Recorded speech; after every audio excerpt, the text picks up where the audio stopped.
Welcome to a new episode of Situation Today with Gulf Business. Our guest today is Abbas Sajwani. Thank you so much for joining us. My pleasure being here. Thank you. It's been amazing to see your journey over the last 2-3 years almost. And I know you started in 2017, the very idea was initiated. Tell me about your journey as this young entrepreneur who's gone and created a niche for himself in the ultra luxury real estate market. Sure. So we started in 2017 AHS Group, but just in 2021, we got into the property. So around November 2021, we launched AHS Properties. We started off with 4 villas, which were three were in the Palm Jumeirah and 1 was in Emirates Hills. So we used to buy villas and then we would renovate them and sell them. So we started off with the 4 villas. So we had a total GDV of around $100 million between the four villas, and then we saw the market was moving from not just luxury villas but as well to luxury apartments. So around a year ago, end of 2022, we launched our first development, which was One Canal, and that was a tremendous success. So we had that. We sold that fully. We also sold a very expensive penthouse in that project worth $50 million. So from there, we went into doing more boutique buildings. So today, not just we have the villas. So we developed those 4 villas. We sold them all. We also developed further more villas. We've sold them. But today, our focus is on the residences, on the boutique apartment buildings consisting of just penthouses and sky villas. So villas in the sky. So today, we have a few projects ongoing. We have 2 projects on the canal. One is One Canal. The other is Casab Canal, which we're in the process of launching right now. And we have one project in the Palm as well called One Crescent. In terms of your journey, you have such an icon for a father. What are the most important lessons that you've learned from him that have helped your journey as a real estate magnate in the making? So I think I have to contribute. Everything that I did learn in real estate is from him. So from A to Z, I'd say. But certain lessons that he would always teach us from a young age is always try. Don't be afraid. So be entrepreneurial. Start. Even if you make mistakes in the beginning, it's fine. You learn from them and you continue on. So I think that those lessons really helped me when I first started as well in 2017. So with my first businesses, we made mistakes, we fixed them, we continued, and I think in terms of the property, I would say everything that I've learned in terms of the property is from him. As a young leader yourself, and a lot of the Emirati talent looking up to you to get inspired, what would you tell them about your journey? What would you say they should be doing at this point? I would tell them to start. A lot of people get scared from business. They think that it's, they get scared to start in case they fail, in case it's hard in the beginning. But I would recommend for people to start, because once you do, I think it's very there are lots of advantages to it. And if there were 3 qualities that you say you bring to this project yourself with your own leadership, what would they be? See, I focus a lot on the design and on the construction of it. So whatever we're building, we want it to be the best quality. We want it to be the best product in the market. So whether it's from the location, so we don't go for projects in secondary locations. We only pick ultra prime locations, and that you can see that from our projects. From our villas, we're mainly in Palm Jumeirah and Emirates Hills, the 2 most prime locations in Dubai and exclusive locations. Then our residential projects, the buildings, one is in the Palm and 2 are on the canal. So if you look at the locations, all of them are, I would say, AAA. From the Palm being sea views from and one of the nicest locations. From the canal, our projects have the location is, I think, second to none. So you're looking at the canal from the front, and all the units from the back are looking at Safa Park. So I think what I bring to the table in terms of these projects is really the picking the location, making sure it's the right product, getting involved in the design with the architect, with the interior designer. So we use the best in every space. So for interior design, we work with HBA. For our architects across all 3 projects is Sean Kella, who's done the Museum of the Future as well. So I work a lot with them to make sure the product we're designing is the best in the market. As well as I work a lot with when it comes to the construction aspect. So to make sure what we're delivering is the same as what we're designing. If you were to take this forward, it's very important. You said location, design, all of them very key elements for success in real estate. What are the other factors you think are important to succeed in this segment right now?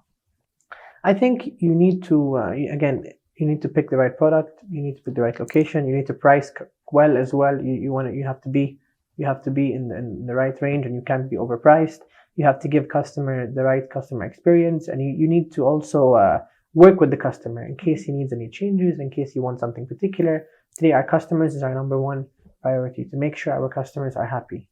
What do you think are the sort of changing trends or the developments you're seeing where customer, experience is concerned, or also customer requirements? Today, I think people really want true luxury, meaning it's not the way it was before. Today, people want big units. They want super luxurious units from the inside. They want high-end units. They want certain amenities in their units, private pools.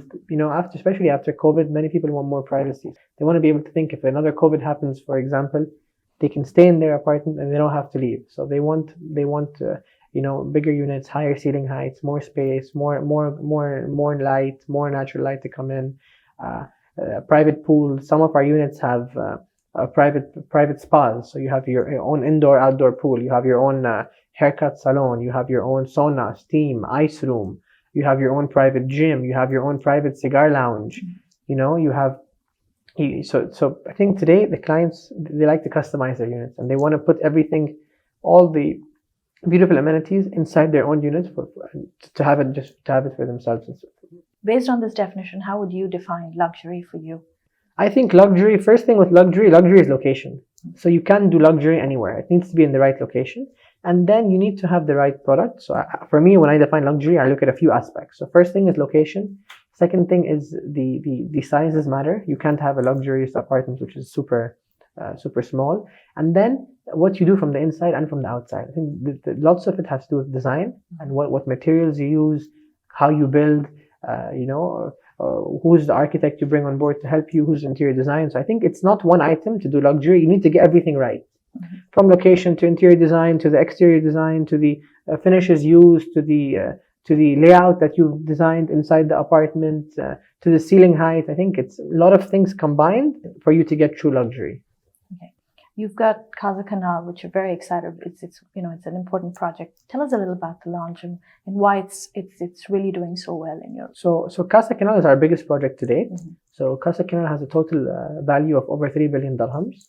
And today I can happily say we've sold out more than 70% of that project pre-launch, before mm-hmm. even launching it. Mm-hmm.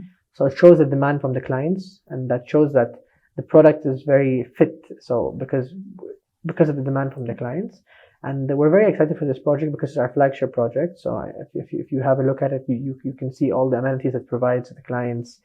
For example, you have your own private lift. So your lift only has access to your apartment on your floor. Mm-hmm.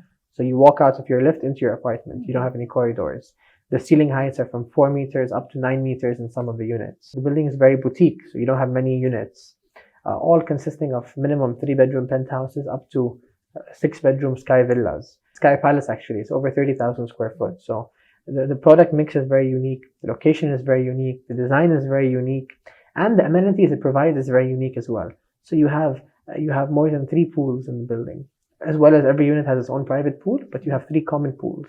2 indoor pools, 1 outdoor pool. You have a cigar lounge. You have a sushi bar.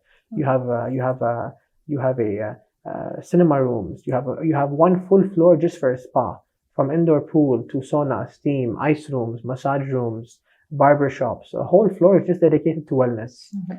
Then you also have a bakery shop for breakfast. The building is also serviced, meaning there is a full-time car for its residences. There's a full-time concierge service. There's on-call housekeeping, on-call butler service. So the experience we're giving to the client is very unique. It's an experience he can't find anywhere else. It's a feeling where he lives in a 6-star hotel, but it's his own apartment or his own penthouse. I think you've thought of almost everything when what a customer would want. Yes. To sort of see, whenever I design a project, I put myself in the customer's position and see what would I want in that project. What are the issues I have today living in an apartment, and how can we address to fix all those gaps to make sure that the customer, when he lives in the building tomorrow, so we don't only think about design. We think of when he's living in the building, what will he require? What are the hurdles he's going to face? How can we make it easier for him and take away all those hurdles? That's the way we look at it. In terms of Dubai and the market and how it's going to be in 2024, how do you predict and what is your outlook for the real estate segment? We've seen a very strong start to 2024, and I think that it's going to continue, as Dubai is still, compared to other global cities, the prices are still reasonable, and the amount of people coming to Dubai far exceeds the supply it currently has.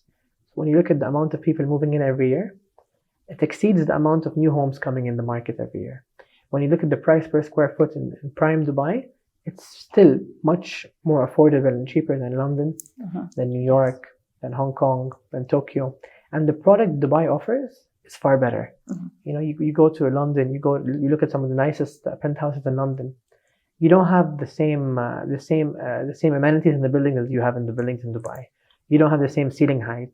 You don't have the same features. For example, indoor private pools, outdoor private pools, the ceiling height. So I think the product Dubai offers is far better than the product offered outside, but at a much more reasonable price as well. What's next for AHS Properties and for you? So AHS Properties focuses on the ultra luxury high-end market. So we're going to focus on that. We started again approximately 2 years ago with $100 million GDV. Today, our GDV exceeds 6 billion dirhams, which is around $1.6 billion. So we've grown 16 times in the last 2 years. We want to continue to grow in the ultra luxury, but our focus will remain ultra luxury homes, whether it's villas, penthouses, apartments, but we're going to focus on the ultra luxury sector. I wish you great luck with it and great luck to AHS Properties as well. And thank you so much for joining us Thank today. you. My pleasure being here.